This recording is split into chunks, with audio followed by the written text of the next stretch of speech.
cross-checking and we don't use any sort of traveling guides, your layering will be off balance. So just make sure that this stays really balanced. So I want, as you can see, she doesn't really have a whole lot of, whoa Lauren, calm down. She doesn't have a whole lot of layering in her hair to begin with.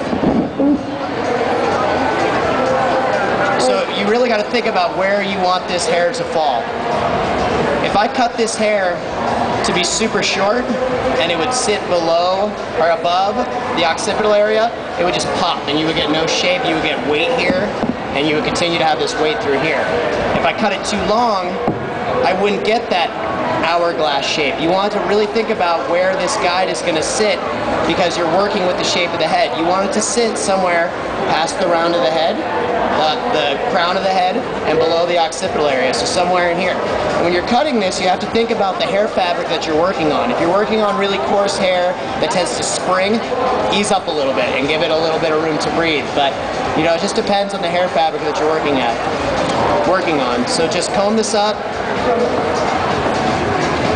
Visually look at where you want it to fall. I don't really want like a short, sprouty crown. I just want it to remain this, keep this really loose and really sexy. I think you guys can see this easier from here.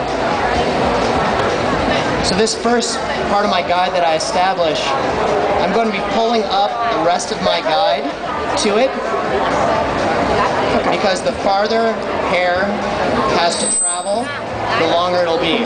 So if you look, as I pull this corner up,